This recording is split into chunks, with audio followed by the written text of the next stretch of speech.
주일학교 어린이들은 주일학교 가도록 하겠습니다.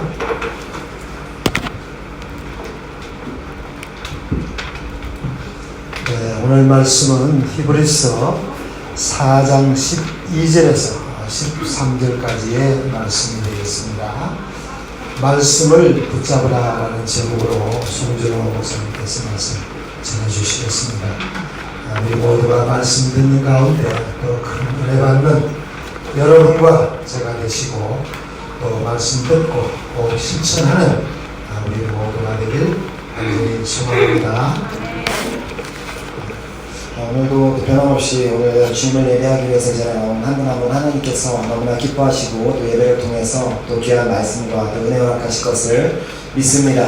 네, 우리 한번 옆에 있는 분 보면서 사랑합니다, 축복합니다. 우리 같이 좀 인사했으면 좋겠습니다. 사랑합니다, 축복합니다. 잘 오셨습니다. 우리 지난주에 우리 암송하기로 했던 말씀, 지난주 본문 말씀이었던 로마서 13장 14절 말씀 암송하고 계신 줄 믿습니다. 우리 지난주 암송 말씀 함께 우리 로마서 13장 14절 말씀 모르셨던 분들은 이제 주보성 중앙에 나와 있으니까 함께 읽어주시면 되겠습니다. 시작. 오직 주 예수 그리스도로 옷 입고 정욕을 위하여 주시는 일을 도모하지 말라. 아멘. 그리고 이번 주 성경 암송 말씀은 히브리서 4장 12절 말씀입니다. 우리 함께 읽겠습니다.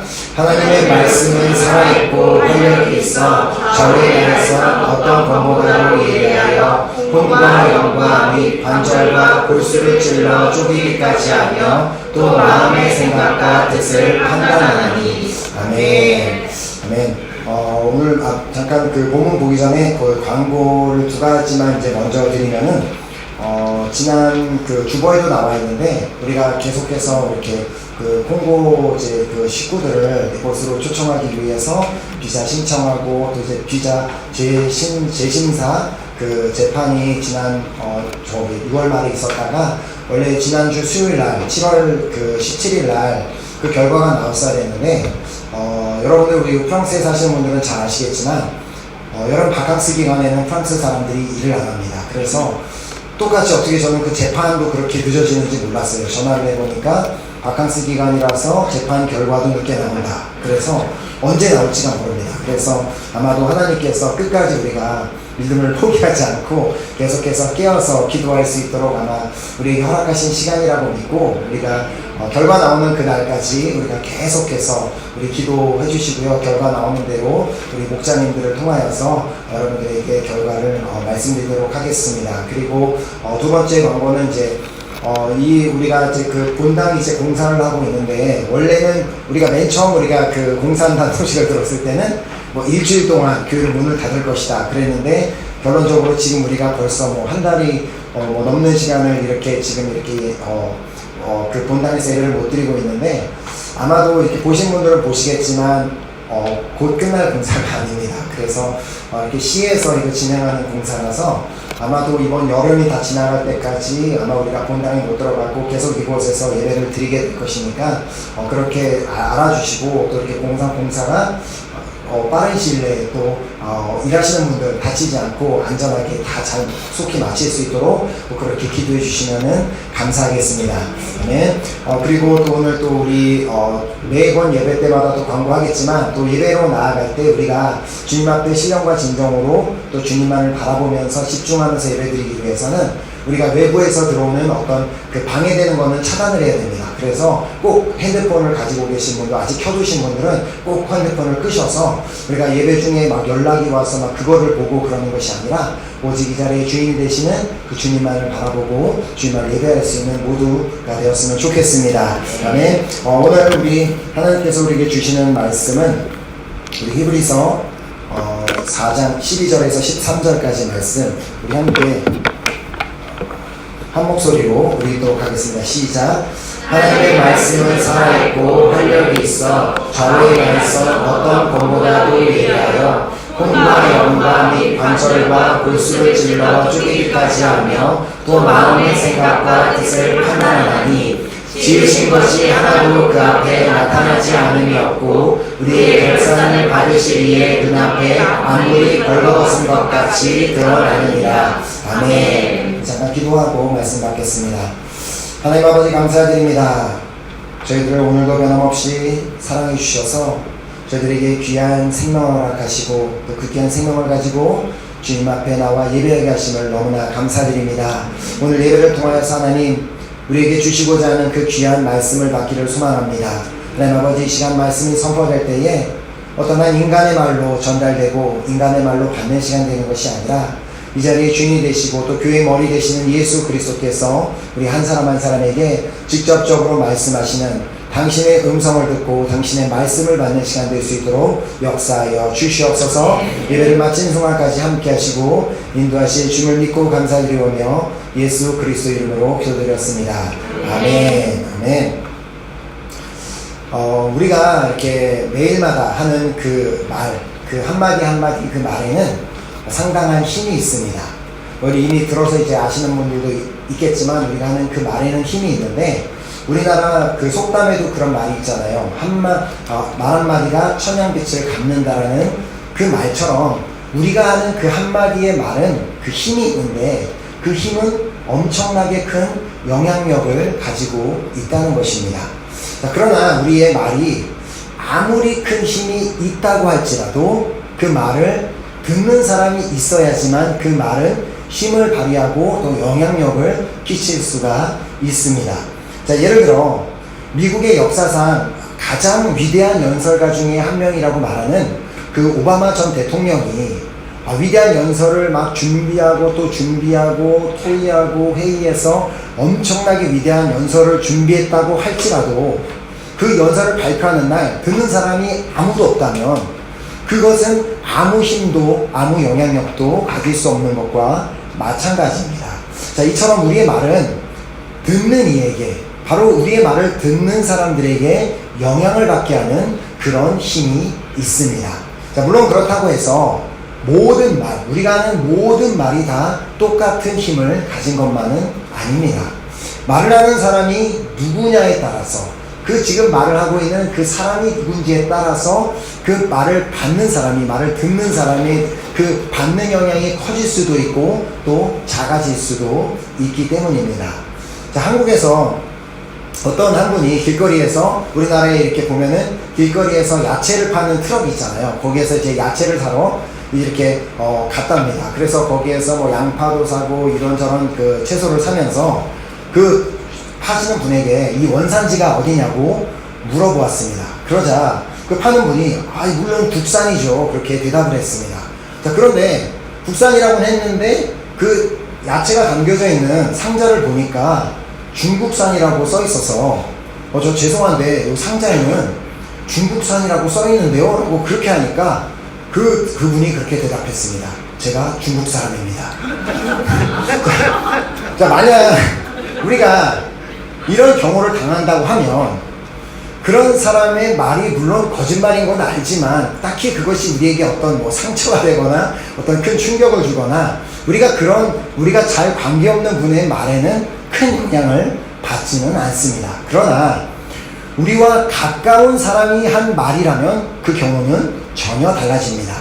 자, 내 아내가 나를 보면서 당신 정말 싫어 그렇게 하는 말과 지나가는데 나를 처음 본 노숙자가 당신 정말 싫어 라고 하는 것은 전혀 다릅니다. 자, 물론 노숙자가 나에게 당신이 싫다고 하는 말 그것도 물론 그것이 기분이 상할 수도 있지만 그 누구도 내가 모르는 그냥 노숙자가 한 말을 막 밤에 가서 막 그것을 막 고민하고 슬퍼하고 품고 있는 그런 사람은 없을 것입니다. 자, 반면 나와 매우 가까운 사람이 나의 가족이 나의 배우자가 나의 부모님이 나의 자녀가 나의 친구가 또 우리 교회 식구가 나에게 한 한마디의 말 그것이 뭐 그렇게 대단한 말이 아니다 할지라도 그 한마디로 인해 나는 큰 영향을 받을 수가 있습니다. 자, 작은 말에도 상처를 받게 되어 그 말이 마치 오늘 이 본문 말씀에 나와 있는 것처럼 그 말이 막 살아있고 활력이 있어 좌우의 날선 어떤 검보다도 예리하여 혼과 영과 관절과 골수를 막 쪼개기까지 하는 막 그런 능력을 가진 그런 말이 된다는 것을 아마 알고 계실 것입니다. 자, 우리는 이처럼 누군가가 나에게 한 한마디의 말, 그거에 상처를 받거나 어떤 그 마음에 이렇게 다치게 되면 그 말을 기억하고 그것을 쉽게 잊어버리지 않고 그 말을 머릿속으로 되새기고 그 말을 묵상하고 그렇게 살기 때문에 우리는 힘들어지게 됩니다. 자, 우리가 그 말 한마디에 그 말에 영향을 받는 이유는 왜냐하면 우리가 하는 말에는 다 힘이 있고 그 말이 우리 안에 들어오게 되면 그 말은 살아서 역사하는 힘이 있기 때문입니다. 자, 나에게 상처를 준 그 말 한마디, 나를 힘들게 한 그 말 한마디를 내가 품고 그 말을 묵상한다면 우리는 당연히 그 말로 인해 영향을 받을 수밖에 없는 존재들입니다. 자, 그에 대한 결과로 우리가 그 누군가 나에게 한 말을 그것을 묵상하고 또 생각한다면 결국 그거에 대한 결과는 우리에게 분노, 좌절, 미움, 슬픔 등 온갖 부정적인 결과들만 우리에게 가져다 줄 것입니다. 자, 그렇다면 우리가 살면서 늘 인간관계에서 교제하고 서로 대화를 해야 되고 서로 말을 하면서 살아야 되는데 그런 대화를 하면서 말을 하면서 살아야 되는 그런 인간관계 속에서 어떻게 그런 부정적인 영향을 받지 않고 늘 이렇게 안전하게 지낼 수 있는 평화 가운데 지낼 수 있을까라는 그런 고민을 우리는 가질 수 있습니다. 자, 그에 대한 해답은 너무나 간단합니다. 바로 오늘 본문 말씀이 그 해답을 우리에게 제공해주고 있습니다. 자, 본문 12절 말씀에 하나님의 말씀은 살아있고 활력이 있어 좌우의 날선 어떤 검보다도 예리하여 혼과 영과 및 관절과 골수를 찔러 쪼개기까지 하며 또 마음의 생각과 뜻을 판단하나니. 바로 살아있고 활력이 있는 하나님의 말씀이 우리에게 해답입니다. 자, 우리에게 성경이 있습니다. 그 성경, 바로 그 우리가 갖고 있는 그 성경 안에 기록된 말씀을 통해서만 우리는 그 말씀을 묵상하고 그 말씀을 붙들 때에만 우리는 세상에서 우리에게 주는 그 부정적인 영향에서 벗어날 수 있다는 말씀입니다. 자, 이 성경 안에 우리가 가지고 있는 그 성경 안에 기록된 말씀은 누구의 말씀입니까? 누구의 말씀이에요? 하나님의 말씀. 바로 살아계신 하나님의 말씀입니다. 자, 우리는 그 성경을 볼 때 그 성경의 저자가 누구냐라고 생각하는지에 따라 그 성경을 바라보는 시각이 전혀 달라지게 됩니다. 자, 안타깝게도 제가 여기 프랑스에서 다녔던 신학교는 그 모든 교수님들마다 그 누구도 우리 학생들에게 이 성경은 하나님의 말씀이다라고 가르쳐 주는 분이 아무도 없었습니다. 이 성경을 쓴 사람은 사도 바울. 이 사도 바울은 그 사람의 생각은 이렇고 그 사람은 저렇고 이 사람은 이렇게 말했기 때문에 이 사람은 이건 크리틱해야 되고 저건 저렇게 해야 된다면서 한 번도 하나님의 말씀이라고 하지 않고 늘 그 저자를 항상 그렇게 말을 하면서 그 사람에 대한 어떤 생각과 그 관념을 이렇게 크리틱하는 것을 늘 보아왔습니다. 만약 성경의 저자가 단순하게 그냥 그 성경의 저자가 모세이고 다윗이고 솔로몬이고 마태고 누가고 바울이라고만 그렇게 우리가 그냥 생각한다면 이 말씀은 성경에 기록된 그 말씀들은 우리에게 그 어떤 영향도 줄 수 없을 것입니다.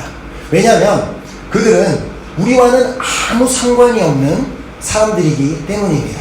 우리 중에 누가 모세를 본 사람이 있고 우리 중에 누가 마태를 본 사람이 있고 우리 중에 누가 사도 바울을 알고 관계를 지내고 살았던 사람은 우리에게 아무도 없습니다.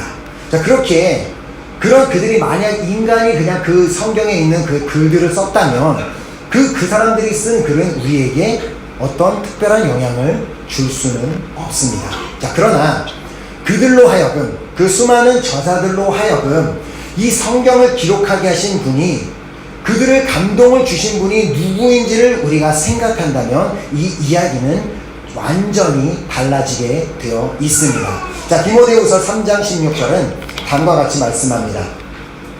모든 성경은 하나님의 감동으로 된 것으로 교훈과 책망과 바르게 함과 의로 교육하기에 유익하니. 모든 성경은 누구의 감동으로 되었다고요? 하나님의 감동으로 기록되었다고 말씀합니다. 즉 모든 성경의 저자들이 물론 자신이 펜을 들어 자신의 손으로 성경을 적기는 했지만 그분들은, 그 모든 저자들은 하나님이 그들에게 감동을 주신 대로 성경을 기록했다는 말씀입니다.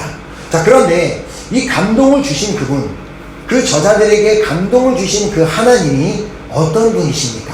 자, 이사야서 43장 1절을 통해 하나님께서는 이사야 선지자를 통해 이런 말씀을 우리에게 주셨습니다. 야곱아, 너를 창조하신 여호와께서 지금 말씀하시느니라. 이스라엘아, 너를 지으신 이가 말씀하시느니라. 너는 두려워하지 말라. 내가 너를 구속하였고 내가 너를 지명하여 불렀나니 너는 내 것이라.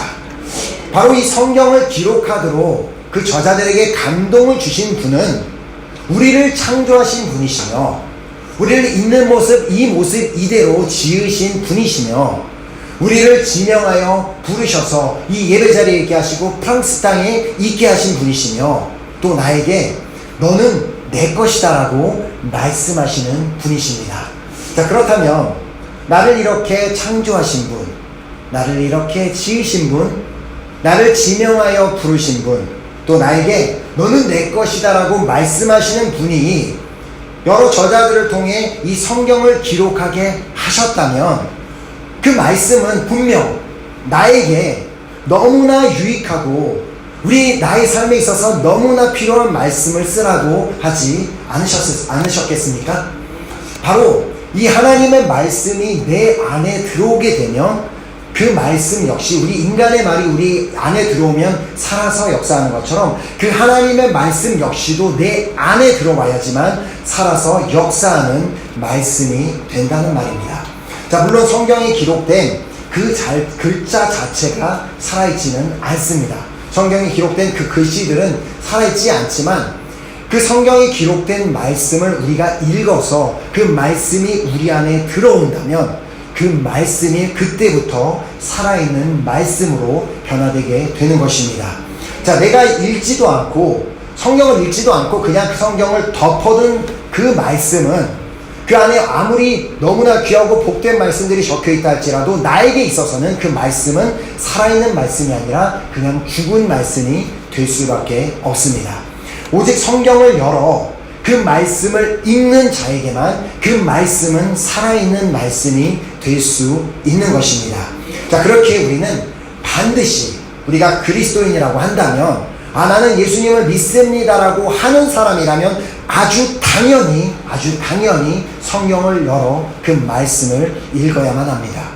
자, 저희 교회에서는 여러분들이 말씀을 읽는 것을 돕기 위해서 계속해서 성경 필사를 하고 있습니다. 자, 물론 성경을 그냥 읽는 것도 좋지만 그보다 또 성경을 직접 손으로 적으면서 우리가 그냥 읽을 땐 깨닫지 못했던 부분들을 성경을 쓰면서 깨닫게 되는 부분들이 있기 때문에 그 성경 필사를 하도록 여러분들에게 권유하고 있고, 그리고 그것이 어떤 방법이든 그것이 성경책이 되었던 성경 필사가 되었던 컴퓨터에서 성경 타자를 하던 휴대폰으로 그것을 보던 말씀을 보던 우리는 그 어떤 방법으로든 반드시 말씀을 읽어야지만 그 말씀이 내 안에 들어오게 되고 그때부터 그 말씀은 내 안에 들어와서 살아서 역사하는 말씀이 될 수 있기 때문입니다. 자, 저 역시도 개인적으로 아주 오랜 동안 성경을 덮어놓고 믿었습니다. 아니, 믿는다고 생각했습니다. 성경을 덮어놓고 나는 하나님을 믿는다고 그렇게 당당하게 말했던 사람입니다. 한국에서 제가 이제 중학교까지 이제 한국에서 있었는데 중등부에서 예배를 갈 때마다 저희 손에는 절대 한 번 그 어떤 주일에도 빠지지 않고 성경책을 꼭 들고 갔습니다. 자, 그러나 그 성경책을 들고만 갔지 그 성경책을 가지고 친구들을 때리고 뭐 이렇게 장난치는 데는 썼지만 한 번도 지퍼를 열어서 그 성경책을 본 적이 없습니다. 그럴 생각조차 하지 않았습니다. 자, 그래도 하루는 내가 이렇게 매주 주일 예배 갈 때마다 이 성경책을 들고는 가는데 도대체 이 안에 뭐라고 써 있는지는 봐야 되겠다는 생각이 들어서 그냥 한번 열어서 그것도 맨 마지막 페이지를 열어봤습니다. 그러자 그 마지막 페이지, 맨 마지막 구절에 써 있는 그 말씀을 보고 저는 은혜를 받았습니다. 자, 그 말씀이 요한계시록 22장 21절에 주 예수의 은혜가 모든 자들에게 있을지어다. 아멘. 막 평생 성경도 읽지 않으면서 이 말씀 하나 보고 막 주 예수의 은혜가 모든 자들에게 있대라고 그렇게 그 순간은 감동을 받았지만 그 시간 이후에는 더 이상 그 말씀은 저에게 1%의 영향도 주지 않는 그런 말씀이 되었습니다. 왜냐하면 그 말씀을 보는 그 순간은 감동을 받았지만 그 다음에 그 말씀이 계속해서 내 안에서 살아서 역사할 수 있도록 그 말씀을 계속해서 기억하고 그 말씀을 묵상하고 또 그 말씀을 적용하며 살지 않았기 때문입니다. 자, 우리가 불어를 배울 때도 마찬가지입니다. 자, 우리가 처음에 프랑스에 오면 모든 사람들이 다 불어를 배우려고 어학원에 갑니다. 애써서 막 단어도 외우고 학원에서 불어도 공부하고 문장을 만드는 법도 배우고 많은 것을 배우지만 그것을 아무리 배워도 입 한번 열지 않고 가만히 학교 끝나고 집에 와서 가만히 앉아있으면 불어가 절대 늘지 않습니다. 반드시 어학원에서 배운 그 말, 하나의 문장을 배웠다면 그리고 하나의 단어를 배웠다면 내가 밖에 나가서 그 단어를 쓸 기회가 어디 있을까라고 생각해서 그 단어를 써보고 문장을 만들어서 그 말을 써봐야지 그 말이 내 말이 되어서 불어가 늘지, 집에서 아무리 10시간 11시간 책을 보고 공부를 한다 해도 밖에 나가서 한마디 말도 하지 않는다면 그 불어는 절대로 늘지 않는다는 것을 믿으시기 바랍니다. 좀 웃기긴 하지만 사실입니다. 진짜입니다. 그러니까 여기서 불어를 늘기를 원하시는 분들 계시면 그냥 배운 것을 그냥 가만히 묵상하고 있는 것이 아니라 그걸 삶에 적용을 해서 나가서 그냥 빵집에 가서라도 그 말 안 해도 되는데 괜히 그냥 빵 파는 아저씨한테 그 말을 써보고 지나가는 사람 붙잡고 괜히 우체국 어디냐 물어보고 그럴 때 불어가 늘게 되는 것입니다. 이와 마찬가지입니다. 하나님의 말씀도 꼭 이와 마찬가지입니다.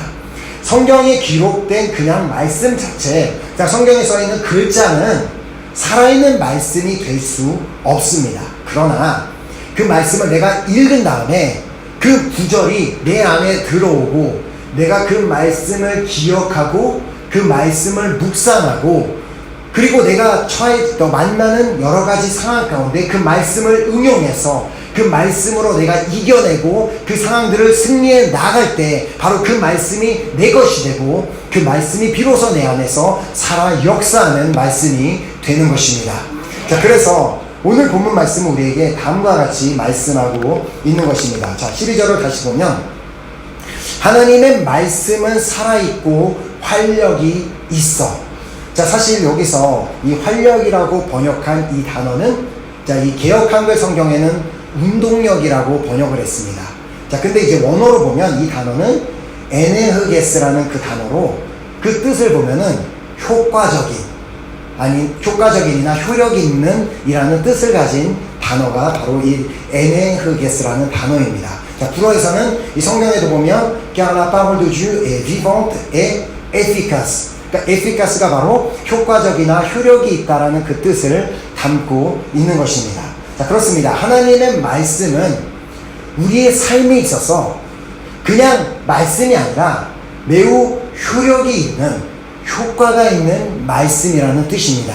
왜냐하면 하나님의 말씀은 실제로 우리의 삶에 직접적인 영향을 주는, 우리의 사는 삶에 있어서 우리가 응용하고 적용할 수 있는 그런 영향을 주는 말씀이기 때문입니다.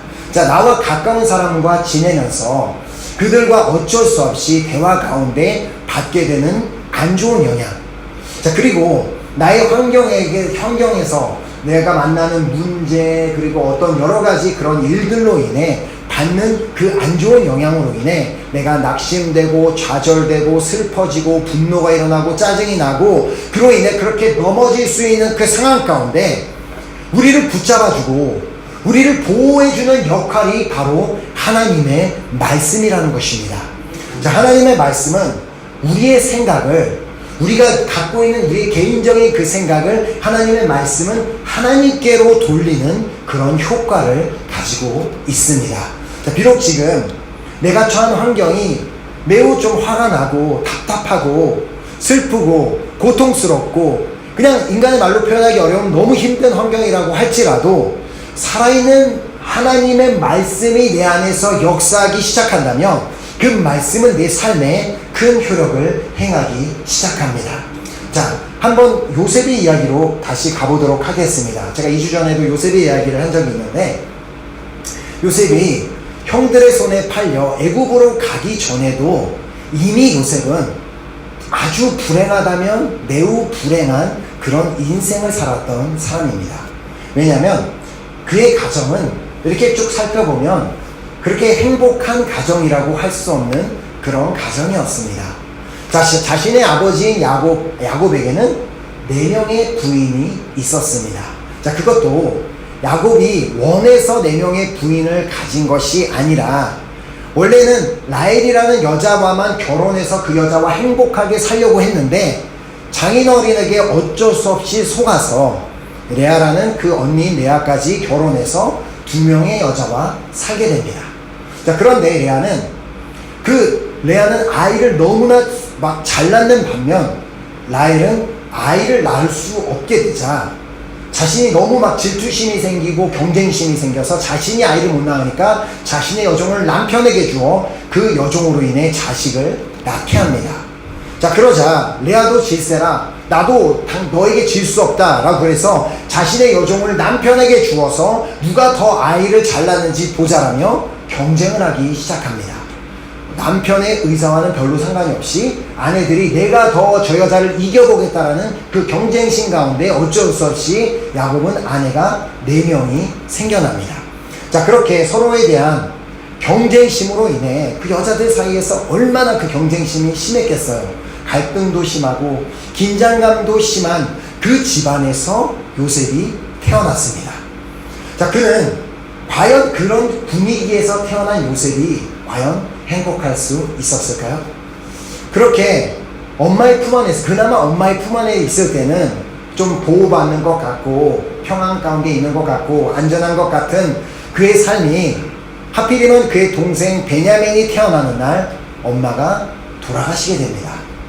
자, 아직 어린 나이에 엄마의 사랑을 받고 엄마의 보호를 받아야 되는 그 어린 나이에 엄마가 돌아가셨으니까 이제는 엄마 없이 아버지와 아버지의 다른 부인들 사이에서 자라나야만 했던 요셉은 과연 그가 어떤 만족감을 가지고 어떤 기쁨을 가지고 어떤 행복을 가지고 그가 자라났을 것이라고 생각하십니까? 자, 성경에 보면 그 와중에 안 그래도 불편하게 사는 와중에 야곱은 요셉만 편애했다고 기록하고 있습니다. 그 요셉에게만 이렇게 특별히 옷을 만들어서 입혀주고 그렇게 아버지의 사랑을 받기는 받았지만 자, 아버지가 집에 나갔을 때 다른 여인들에게 어떤 취급을 당했을지 상상이나 되십니까? 신데렐라 같았겠죠. 그 아버지가 안 계실 때는 그 계모한테 막 학대를 당하고 모진 공격을 당했던 것처럼 마치 그 상황 같은 그 상황에 요셉이 처해 있었을 것입니다. 특히나 우리 또 여인들은 또 말을 잘하기 때문에 말로 엄청난 공격을 요셉에게 했을 수도 있습니다. 자, 그러나 우리는 성경을 볼 때 요셉이 그 모든 환경 때문에 그 상황 때문에 그가 그 어떠한 순간에도 분을 내었거나 그가 슬퍼했거나 좌절했거나 힘들어했다는 말은 아무리 눈을 씻고 찾아보아도 성경에는 그렇게 기록되어 있지 않습니다. 자, 그 말은 살아있고 활력 있는 하나님의 말씀이 요셉 안에 있었고 그 말씀이 요셉 안에서 역사해서 그의 마음과 생각을 붙잡아주고 계셨음을 의미하는 것입니다. 자, 그러나 요셉이 살던 당시에 성경이 있었을까요? 없었을까요? 없었죠. 오늘날 같이 이렇게 프린트된 성경이라는 것은 존재하지 않는 시절이었습니다. 자, 그렇다면 도대체 그가 무슨 말씀을 그가 붙들 수 있었겠습니까? 자, 그는 분명 자신의 아버지 야곱으로부터 들은 하나님의 말씀, 아버지가 직접 하나님께 들은 그 음성을 그 아들에게 전달했을 때 아마 그 음성을 기억하고 그 말씀을 그는 붙들었을 것이라고 생각합니다. 자, 야곱이 받은 하나님의 말씀은 이렇습니다. 자, 하루는 그 야곱이 이제 삼촌의 집, 라반의 집에서 살고 있던, 그렇게 살고 4명의 아내와 살고 있던 그를 찾아와서 하나님께서는 말씀하셨습니다. 자, 그 당시 상황은 삼촌 라반이 저 야곱이 나의 자신의 것을 다 빼앗아간다라는 그 생각을 해서 야곱에 대한 감정이 좋지 않아 그 집에 야곱이 더 이상 살기도 매우 불편한 상황 가운데 있었습니다. 그 집을 떠나야만 하는 그런 상황 가운데 있었습니다. 자, 그러나 그 집을 떠나서 자신의 본 집으로 돌아간다고 해도 그 집에는 누가 있어요? 자신이 어렸을 때 장자권을 빼앗았던 그 형이 있고, 그리고 그 형이 받아야 될 모든 축복을 대신 가서 가짜로 아버지를 속여가며 그 모든 축복을 받았던 그런 경험이 있기 때문에 그 자신의 동생에 대한 분노로 가득한 형이 집에서 기다리고 있었습니다. 이리 갈 수도 없고 저리 갈 수도 없는 그 상황 가운데 하나님께서는 찾아오셔서 야곱에게 말씀하셨던 것입니다. 자, 창세기 31장 3절에 여호와께서 야곱에게 이르시되 내 조상의 땅 내 족속에게로 돌아가라. 내가 너와 함께 있으리라 하신지라. 아멘. 하나님께서는 도대체 어디로 가야 될지 이리 가도 두렵고 저리 가도 무서운 상황 가운데 그렇게 두려워하고 있는 야곱에게 찾아오셔서 한마디 말씀을 하십니다. 내가 너와 함께 있으리라.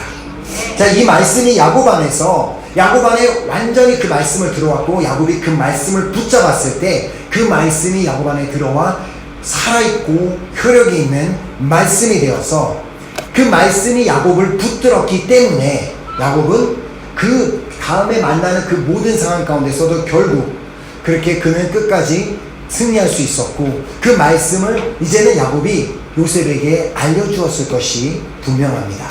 요셉아, 지금 네가 보듯이 우리 집안 환경이 비록 그렇게 행복하지 않고 힘들어 보인다 할지라도 너는 한 가지만 기억하면 된다.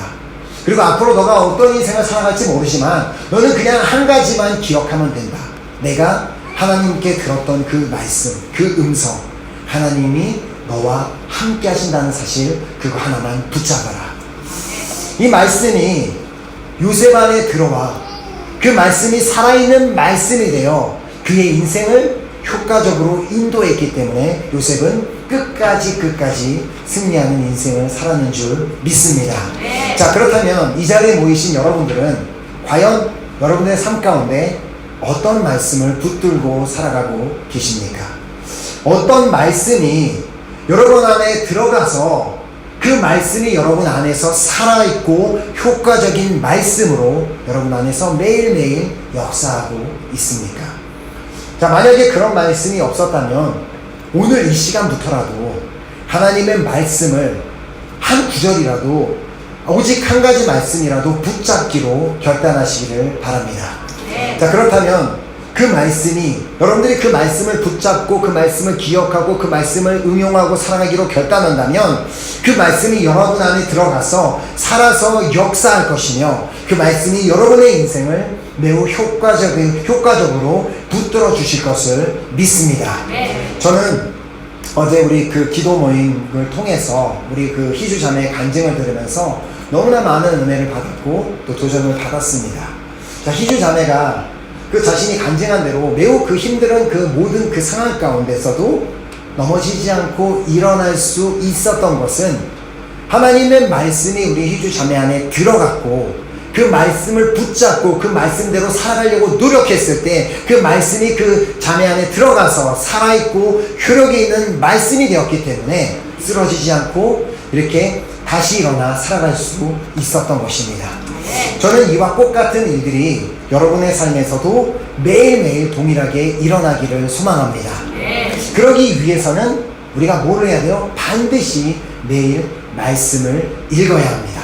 자, 그리고 그 말씀을 읽는 것 뿐만이 아니라 말씀이 선포되는 자리에도 나와야만 합니다.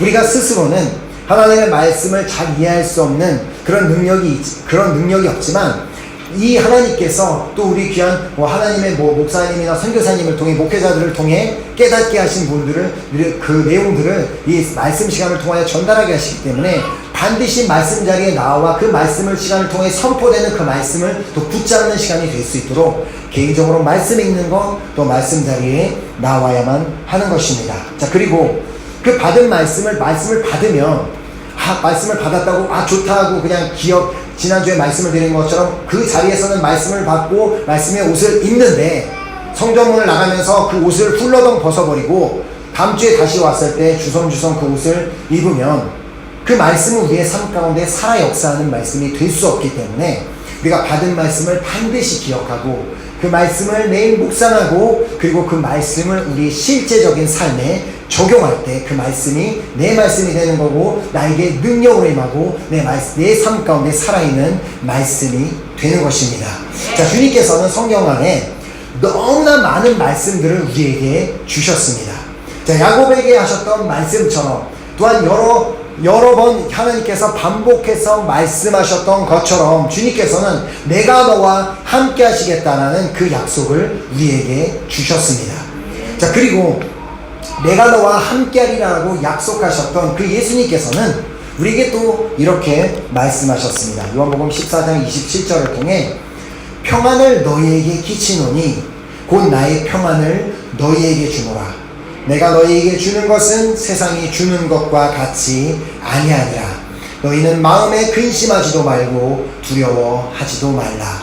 아멘. 주님께서는 우리에게 말씀하시면서 나의 평안을 너희에게 주노라라고 말씀을 하실 때는 그 말씀의 바탕에는 지금 우리에게 평안이 없음을 근거로 말씀하시는 것입니다. 이미 우리가 평안 가운데 아주 근심 걱정 없이 평안 가운데 살고 있다면 주님께서는 이 말씀을 하신 이유가 없었습니다. 그런데 우리가 평안 가운데 살지 못하기 때문에 주님께서는 이렇게 말씀하신 것입니다. 자, 그렇습니다. 우리는 살면서 계속해서 우리가 살면서 삶에 대한 근심, 우리가 문제없이 살 수가 없는 게 아니기 때문에 때로는 생각하지도 못했던 문제나 어려움, 그런 데서 오는 근심, 또 그리고 인간관계나 또 그런 우리 앞으로의 미래에 대한 그런 두려움을 가지고 우리는 살아가게 되어 있습니다. 자, 그 가운데 지금 내가 처한 상황을 묵상하고 다른 사람이 나에게 한 말을 마음에 담아두고 그 말을 묵상한다고 해서 해결되는 것은 아무것도 없습니다. 그냥 나의 상황을 묵상하고 다른 사람이 나에게 한 말만 묵상하면 도리어 그것이 악효과를 줄 뿐이지 어떤 좋은 영향을 나에게 줄 수는 없기 때문입니다. 자, 바로 그때, 바로 그 순간에 근심이 찾아오고 두려움이 찾아오는 그때에 내 안에서 살아서 역사하는 그 말씀이 내 삶에 효력 있는 말씀이 될 수 있도록 우리는 그 순간순간마다 말씀을 붙들어야 합니다. 자, 빌립보서 4장 6절 7절 말씀 우리가 붙들어야 하는데 아무것도 염려하지 말고 다만 모든 일에 기도와 간구로 너희 구할 것을 감사함으로 하나님께 아뢰라. 그리하면 모든 지각에 뛰어난 하나님의 평강이 그리스도 예수 안에서 너희 마음과 생각을 지키시리라.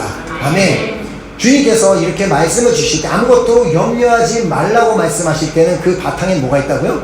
우리가 너무 맨날 염려하고 사니까 우리가 염려를 하지 않는다면 이런 말씀을 하시지 않았겠지만 우리가 매일 염려하지 말기 때문에 제발 좀 염려하지 말고 그 시간에 기도와 간구로 너희 구할 것을 감사함으로 아뢰라고 말씀하신 것입니다. 자, 우리가 물론 마음에 근심이 찾아올 수 있습니다. 문제가 있으니까 근심이 찾아올 수 있고 재정적인 문제, 관계의 문제, 학업의 문제, 근심이 올 수는 있습니다. 자, 그러나 그 근심거리가 되는 그것을 묵상하는 것이 아니라 그것을 근심을 묵상하는 대신 바로 그때 하나님의 말씀을 붙들고 하나님의 말씀을 묵상하시기를 바랍니다. 자, 그래. 주님께서 아무것도 염려하지 말라고 하셨지. 그래, 지금 내 상황은 어려운 상황이지만 내가 감사함으로 기도하면 나의 상황을 다 아시는 주님께서 나를 인도해 주실 것을 믿으면서 기도해야 되겠다. 그렇게 우리가 결단한다면 하나님께서 당신의 말씀에 이 말씀에 약속하신 것처럼 우리의 마음 가운데, 비록 우리의 환경은 바뀌지 않는다 할지라도 우리의 마음 가운데 하나님의 놀라운 그 평안을 허락하여 주실 줄 믿습니다. 또한 인간관계에 대한 두려움, 또 나의 미래에 대한 두려움, 나의 매일매일 삶에 대한 그 두려움이 찾아올 때 그 두려움, 어떡하지라는 그 두려움을 묵상하지 말길 바랍니다. 그 대신 그 두려움을 가져다주는 그 문제들을 묵상하지 말고 그때 우리가 묵상해야 되는 건 역시 하나님의 말씀입니다. 그 대신 자, 우리가 하나님의 말씀을 우리가 묵상해야 되는 말씀은 바로 여호수아에게 주셨던 이 말씀. 자, 뭐라고 말씀하셨어요? 내가 내게 명령한 것이 아니냐. 강하고 담대하라. 두려워하지 말며 놀라지 말라. 내가 어디로 가든지 내 하나님 여호와가 너와 함께 하느니라 하시니라. 아멘. 또한 이사야서 41장 10절을 통해 우리에게 약속하셨습니다. 말씀하셨습니다. 자, 41장 10절에 두려워하지 말라. 내가 너와 함께 하니라. 놀라지 말라. 나는 내 하나님이 되니라. 내가 너를 굳세게 하리라. 참으로 너를 도와주리라. 참으로 나의 의로운 오른손으로 너를 붙들리라. 아멘. 자, 지금 이 시간부터는 절대 다른 사람이 나에게 한 말, 그리고 내가 처한 상황, 그 모든 것들을 묵상하는 대신 이제부터는 살아계신 하나님의 말씀을 붙들고 그 살아계신 하나님의 말씀을 묵상하는 여러분 모두가 되시기를 축복합니다. 아멘. 말씀이 내 안에 들어와, 내 말씀이 기록된 말씀이 내 안에 들어와 살아서 역사하기 시작하면 그 말씀이 순간순간 내가 처한 그 상황들을 효과적으로 정말 승리해 나갈 수 있도록 우리를 인도하실 것을 믿으시기 바랍니다. 자, 우리가 말씀을 붙들어야 하는 이유는 아까 우리가 이미 보았던 디모데후서에 말씀하고 있습니다. 자, 디모데후서 3장 16절 통해 모든 성경은 하나님의 감동으로 된 것으로 교훈과 책망과 바르게 함과 의로 교육하기에 유익하니. 자, 주님은 우리의 마음과 생각을 누구보다 잘 아시는 분이십니다. 자, 그리고 그 누구보다 우리에게 필요한 것이 무엇인지를 잘 알고 계시는 분이십니다. 자, 그리고 우리가 지금 처한 그 상황을 누구보다 아주 정확하게 아시는 하나님이십니다. 자, 그분이 이 말씀에 기록된 대로 우리가 처한 그 상황의 그 모든 환경 가운데 그 말씀을 통해 우리를 교훈하시고 책망하시고 바르게 하시고 의로 교육하시기 위해서 말씀을 주셨기 때문에 바로 그 말씀이야말로 우리에게 가장 필요한 말씀이요, 가장 적절한 말씀이요, 우리의 가장 인생에서 가장 효력 있는 말씀이 될 줄 믿으시기 바랍니다. 자, 이제 이 자리에 있는 우리 모두는 하나님의 말씀을 그냥 생각날 때마다 읽고 생각날 때만 묵상하는 것이 아니라 우리 안에 들어오는 수많은 부정적인 생각들, 외부에서 들어오는 안 좋은 영향들, 그것들을 받아들이고 그것들을 묵상하고 그것들을 가지고 살아가는 것이 아니라 이제는 하나님의 말씀을 매일매일 붙들고 그렇게 살 때 정말 그 말씀이 우리 안에 들어와 살아 역사하기 시작할 것이며 그 살아 역사하는 하나님의 말씀이 순간순간마다 효과적으로 우리가 어떻게 나아가야 될지 방향을 제시해 줄 것이며 우리의 감정을 붙들어 주시고 마음을 붙들어 주시고 생각을 붙잡아 주셔서 우리를 날마다 평안 가운데 승리하게 하실 줄 믿습니다. 자, 이제부터 정말 하나님의 말씀만을 붙들고 하나님의 말씀만을 묵상하고 하나님의 말씀대로만 살아가기로 결단하는 여러분 모두가 되시기를 예수 그리스도 이름으로 축원합니다. 아멘. 이 시간 우리 찬양팀 나오셔서 우리 찬양 드리고 우리 결단하는 기도하는 시간 갖도록 하겠습니다. 이 찬양은 제가 너무나 이제 개인적으로 너무나 정말 좋아하고 너무나 이제 귀한 은혜를 받고 도전을 받는 찬양인데 이 찬양 가사 그대로가 어쩌면 오늘 이 선포된 그 말씀 그대로를 다시 또 이렇게 선포하는 찬양이라고 볼 수 있습니다. 우리는 내 아버지 그 품 안에서 내 영혼은 안전하다는 말은 내 아버지의 품이 어디겠습니까? 바로 하나님 말씀이 아버지의 품인 줄 믿으시기 바랍니다. 하나님의 말씀 안에서 내 영혼은 안전합니다.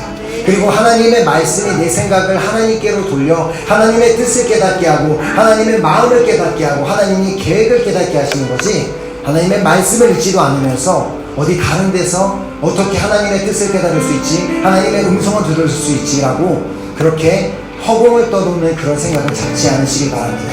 오직 우리는 기록된 성경을 통해서만 하나님의 음성을 들을 수 있기 때문에, 또 하나님의 평안을 얻을 수 있기 때문에 우리 함께 이 찬양을 정말 우리가 나의 믿음의 고백으로 찬양드리고 우리 기도하는 시간 갖도록 하겠습니다.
하나님의 말씀 안에서만 우리가 평안을 얻을 수 있고 안전함을 믿으십니까?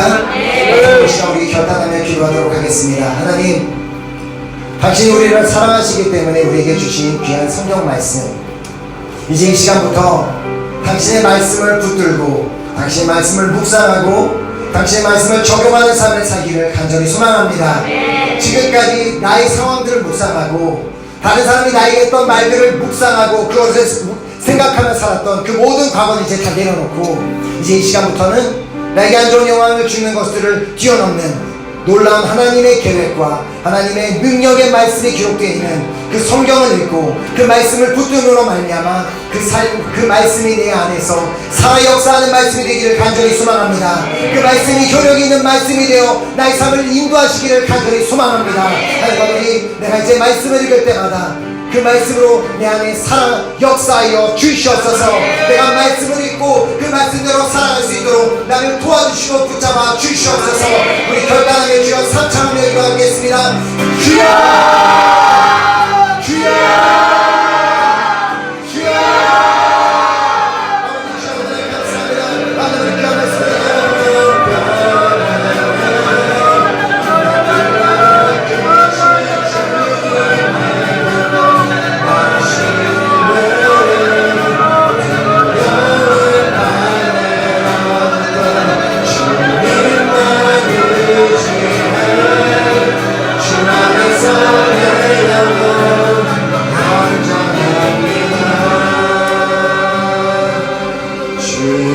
속 안에서 내 영혼 평안해.